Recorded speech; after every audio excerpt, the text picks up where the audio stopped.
지금으로부터 한 달 전 70대 이장이라는 사람이 90대 노인에게 성범죄를 저지른 사건이 있었습니다. 저희 사건 파일에서도 전해드렸습니다. 그런데 사건 이후에 그 마을에서 그동안 꽁꽁 감춰져 왔던 어떤 또 다른 비밀이 드러나는 것 같다. 아직 확실한 건 아닙니다. 그런 일이 전에도 있었지 않았느냐라는 얘기가 나오고 있다는 겁니다. 또 다른 피해자. 자, 일단 이번 사건은 어떻게 알려지기 시작했던 거죠? 네, 경북 구미의 한 농촌 마을에서 있어서는 안 될 일이 지난 2월에 벌어졌는데요. 사건 당시에 영상이 찍혔습니다.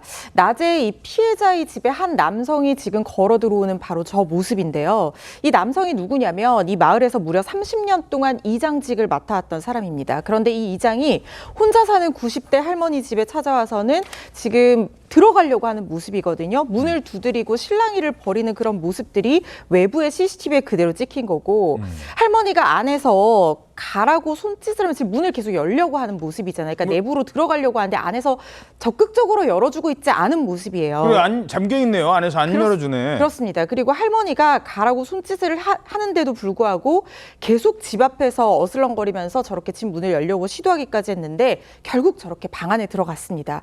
그런데 마을 이장이 여기서 이 90대 할머니에게 해서는 안 될 정말 끔찍한 짓을 저지른 건데 이게 집안에 CCTV가 있었던 이유가 뭐냐면은 범행 장면을 딸이 다 보고 있었다는 거예요. 치매를 앓는 어머니가 걱정이 돼서 집 안에 홈캠을 설치를 해뒀다는 겁니다. 그 홈캠에서 실시간으로 딸이 엄마가 걱정돼서 보고 있었는데 이 범행 장면을 고스란히 봤다는 거예요.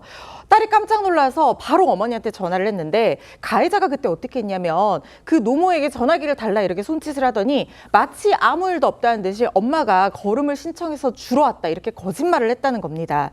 마을 이장이 이런 범행을 저지르고 집 밖으로 나왔는데 나와서 어떻게 했냐 그 뒤의 행동도 굉장히 충격적인데요. 자, 지금 집 밖으로 나왔어요. 아까 이제 딸이 항의 전화하니까 거짓말 치고 나왔는데 어떻게 한 겁니까? 자기 자켓 주머니를 막 뒤지고 있는 상황이잖아요. 뒤져서 뭘 했냐면 5만 원권 6장, 그러니까 총 30만 원을 꺼내서 피해자한테 돈을 주고는 현장을 떠났다는 겁니다. 뭐요? 그렇지만 유사강간 혐의로 검거가 됐습니다.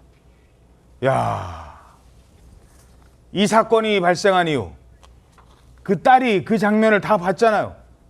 딸도 딸입니다만 피해자인 이 90대 노모, 90대 어머니는 어떤 심정일까요? 깊은 정신적 고통에 매일매일 시달리고 있다고 합니다. 엄마가 정신적으로도 굉장히 힘들어하시고요. 눈을 못 마주치세요. 저랑 계속 이렇게 바닥만 바라보고 계시고 소변 조절이 안 돼요. 그래서 어제도 다시 이제 약을 좀 받아온 상황이고요. 그 약을 드시면 조금 주무시는데 그렇지 않으면 잠을 전혀 못 주무시고 식사를 거의 못 하세요.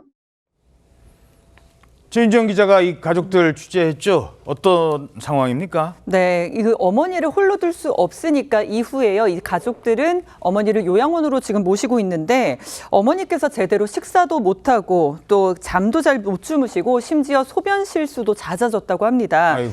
그런데 어머니가 그 마을에 60년을 사셨다고 하거든요. 그래서 마을로 돌아가고 싶다, 내 집으로 가고 싶다라고도 하지만 어떻게 돌아가서 마을 사람들을 보느냐 또 이런 걱정도 하신다고 합니다. 아이고. 그런데 어머니 혼자 댁에 또 모셨다가 또 어떤 범죄에 노출될지 몰라서 가족들은 걱정이 큰 상태인데요. 제가 통화해본 따님은 아직도 가슴이 진정이 되지 않고 매일같이 힘겨워하는 어머니의 모습을 보니까 더욱 울분이 치민다고 말을 전했습니다. 오늘 가해자인 이 이장에 대한 1차 재판이 진행이 되는데 가해 이장 측은 술을 마셔서 기억이 안 난다고 주장을 하고 있습니다. 이에 대한 피해자 측의 반박도 들어보겠습니다. 폭탄주를 한 3잔까지 마신 건 기억한다. 근데 그 다음부터는 기억이 안 난다. 제가 엄마에게 물었을 때 술 냄새 전혀 안 났다라고 얘기를 했어요. 그때만 해도 엄마가 충분히 어떤 그 대화가 되었으니까. 자, 그러니까 당시에 술이 취해서 만취 상태였다. 기억 안 난다. 그래놓고 아까 막 돈 주려고 했잖아요. 돈 줬잖아요. 뭘 말씀? 지금 그런 공방인 겁니까? 맞습니다. 사건 당일 체포된 이장은요, 경찰 조사에서 이장 회의 때 술을 마셨다라고 진술을 했습니다. 그리고 또 이장의 아들은 이렇게 전했는데 아버지가 이 폭탄주를 최소 3잔 이상 마셨다고 기억을 한다. 그리고 너무 많이 마셔서 내가 정신을 잃었다라고 말씀하셨다라고 전했습니다. 그런데 앞서서도 보여드렸지만 사건 당일에요. 마을 이장이 피해자의 집으로 걸어오는 장면 다시 한번 좀 볼까요? 그 만취한 사람으로 걸음걸이로 보기는 어렵다는 그런 분석이 나왔습니다. 이 영상을 본 사건 전문가는요. 술에 취해서 비틀거리는 걸 전혀 볼 수가 없다. 그리고 주머니에 손을 넣고 어슬렁거리면서 올라오는 그 모습 자체가 아예 대놓고 목적지를 향해 걸어오는 것 같다. 이렇게 말을 하기도 했습니다. 문이 잠겼으면은 가야 되는데 지금 안 가고 계속 어슬렁대는 거잖아요. 그렇죠. 그리고 또 한 방송에서 당시 이장과 함께 있던 지인은요.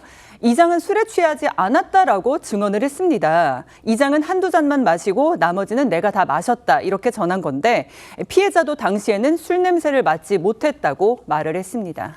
자, 그런데 아까 그 90대 노모 뭐라고 하셨습니까? 내가 60년 넘게 산 곳인데 빨리 가고 싶어 라고 하면서도 거길 가면 동네 사람들 다 알 텐데 내가 거길 어떻게 가니? 지금 그런 심정이라고 하시잖아요. 왜 그런 심정일까요? 이 사건 알려지면서 지금 그동안 말 못하고 있던 또 다른 피해자가 있다.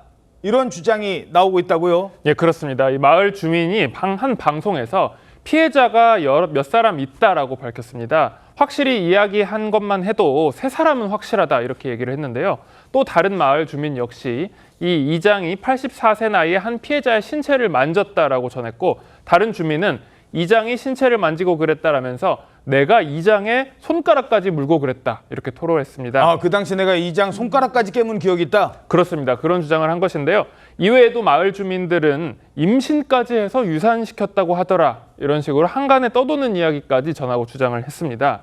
물론 소문입니다. 그렇습니다. 주장이고. 예. 다만 사실은 확인되지 않았는데 다만 여기에 대해서 가해 이장의 아들은 해당 소문에 대해서 만약에 그런 일이 있었다고 한다면 구속이 10번이 아니라 100번도 됐을 것이다. 지금 세상이 어떤 세상인데 라면서 이 소문에 대해서 반박했습니다.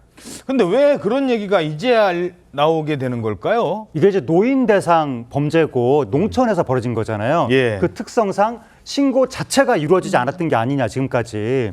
지금 경찰청에 따르면 60세 초과 노인 대상 성범죄가 2019년 815건에서 2024년 949건으로 해마다 늘고 있는 추세라고 합니다. 그런데 성폭행 사건 대책 같은 게 나올 때 보면 노인 피해자가 소외되는 경향이 있는 거예요. 예. 그리고 이번 사건 같은 경우에 농촌의 공동체, 마을 공동체잖아요. 그 특성상 신고도 이루어지지 않고 이런 사건이 벌어졌을 때 은폐될 가능성이 높기 때문에 이런 사건들에 대한 대책도 필요해 보입니다.